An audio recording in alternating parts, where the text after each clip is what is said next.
Praise the Lord. Praise the name of Jesus. Please, you can have your seat. God bless you.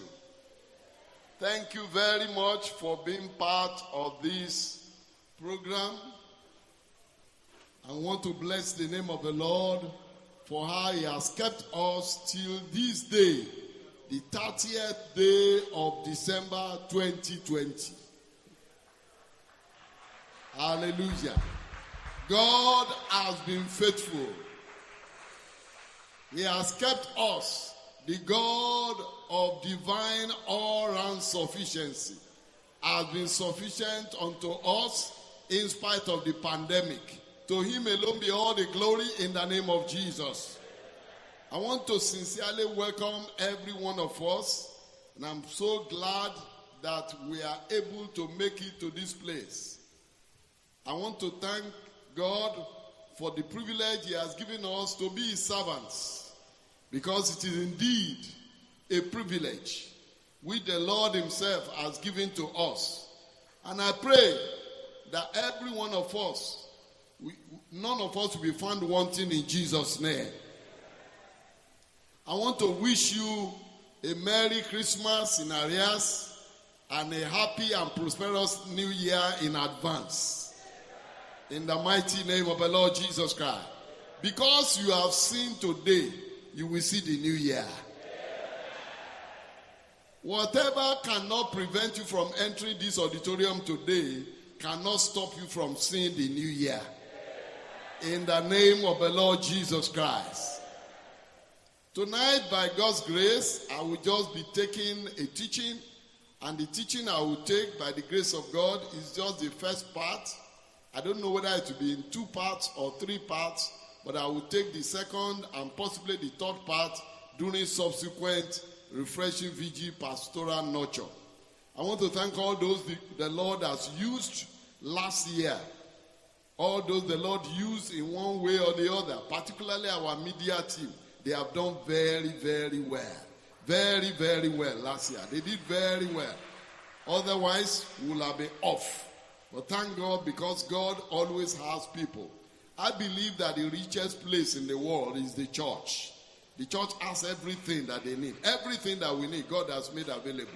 And to him be all the praise in the name of Jesus.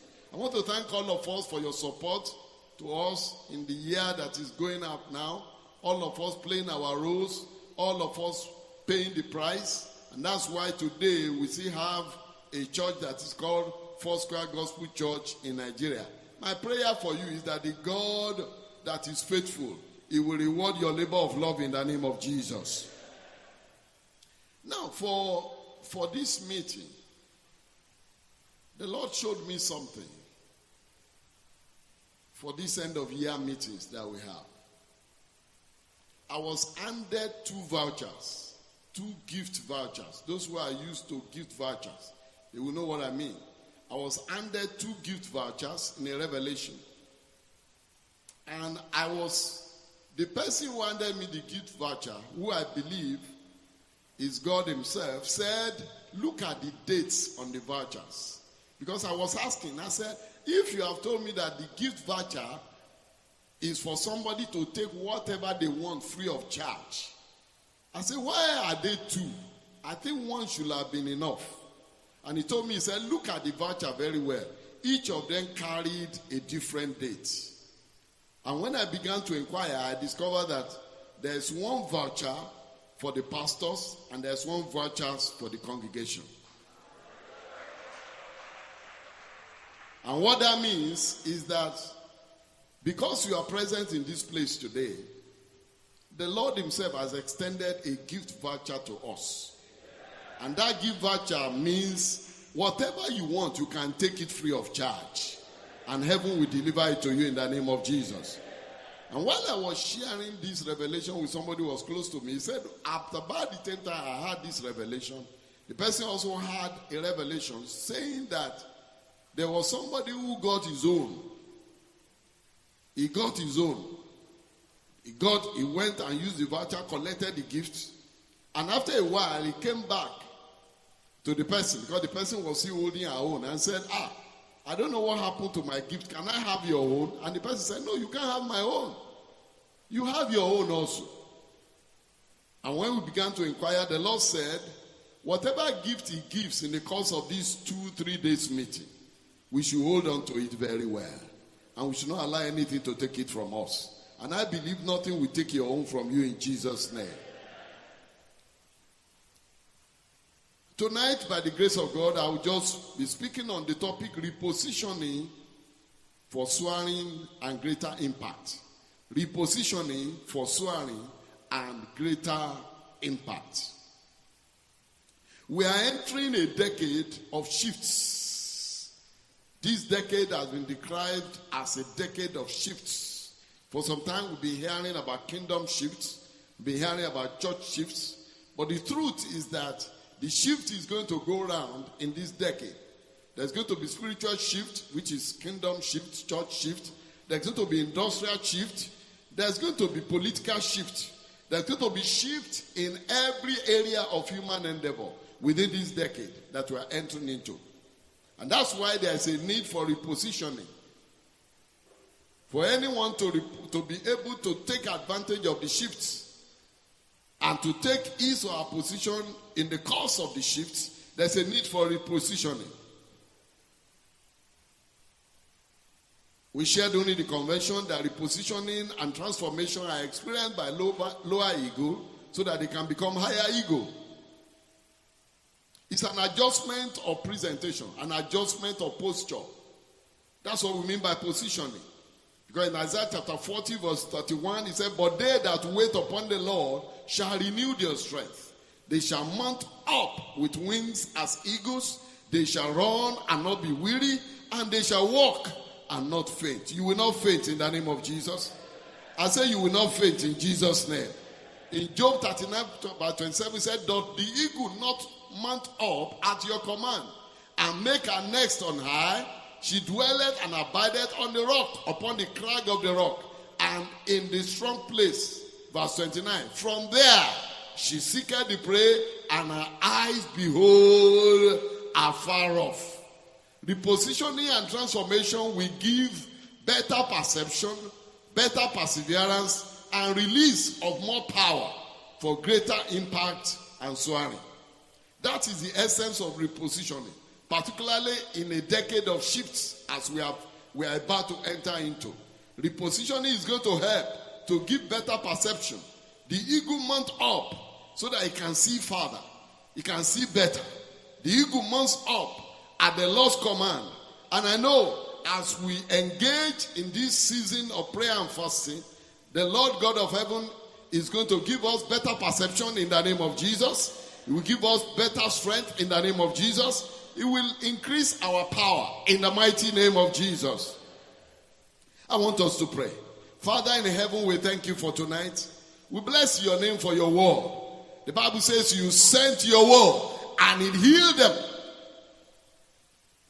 and delivered them from all their destructions. Father, tonight, by reason of your word, let there be repositioning in the name of Jesus. Let there be better perception in the mighty name of Jesus. By reason of your word, let there be a release of more power for your people to do this work in the mighty name of Jesus. At the end, let your name alone be exalted. None of us will be caught unawares about the shift that is coming in this decade in the mighty name of Jesus. But you will have repositioned us in the mighty name of Jesus. Thank you because you have heard our prayers. For in Jesus' name we have prayed. There are two things I'm going to be talking about. I'm going to talk about reasons for repositioning. Reasons for repositioning. And I'm going to talk about areas of positioning. I will complete reasons for positioning because there are just two reasons why we need to reposition. And then when I talk about areas for repositioning, I'm just going to take one part of it and I'll break it into two, and then we'll pray and go. What are the reasons why we need to reposition? The first reason to reposition is because there's a need for preparation. There's a need for preparation.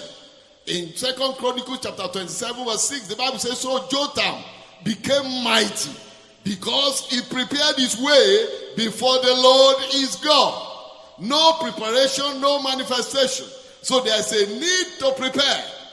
There's a need to prepare. That's why we are talking about repositioning. There's a need to prepare, and this is part of the preparation. This preparation should entail principally prayer and fasting, which is ongoing currently, seeking the face of the Lord. Because the Bible says in Isaiah chapter 40 verse 1, but they that wait upon the Lord, they shall renew their strength. They shall mount up with wings as eagles. They shall run and not be weary, and they shall walk and not faint. There's a need to wait upon the Lord in prayer and fasting as part of preparation to reposition. If you go through our Bible in Genesis chapter 8 verse 6, the Bible told us that Noah needed 40 days of being shut in the ark. Until after 40 days, before Noah opened the window of the ark at all, to even ask for what is happening. He spent 40 days under lock and key. That's why people refer to it jokingly that Noah was the first person to experience lockdown. For 40 days, Noah was under lock and key. And by the end of 40 days, he was opening the window of the ark, which window was up. The window of the ark was up to the roof. So Noah spent 40 days as part of preparation. And after the 40 days, he spent another 7 days. He spent another 7 days. Just watching what was going on. Because Noah was involved in a major repositioning. God had wiped out the entire world. And he was going to start a new work. And Noah was going to be the one to start it. So he was to reposition. And that's why for 40 days, he didn't see the sky. For 40 days, he was under lockdown. Jesus, the Son of God, also had an experience of 40 days. The Bible says in Luke chapter 4, verse 1 to 14, that he was led into the wilderness to be tempted of the devil. And he was there for 40 days. And at the end of the 40 days, in verse 14, the Bible says, and Jesus returned in the power of the Spirit into Galilee. And there went out a fame of him throughout all the region round about. I pray for you. At the end of this session of preparation, you will return with power. I say you are going to return with power.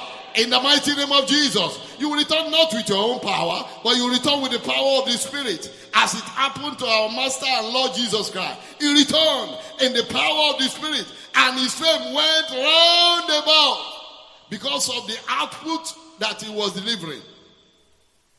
The apostles were also under lockdown. In Acts chapter 1 verse 3, we are told that to whom also he showed himself alive for about 40 days. In Luke 24 verse 49, he had already won them. He said, wait until you be endued with power from on high. So throughout a period of 40 days, he was going and coming, showing himself to them. Beloved, proper preparation prevents poor performance. That's why this season of preparation is so critical to our repositioning.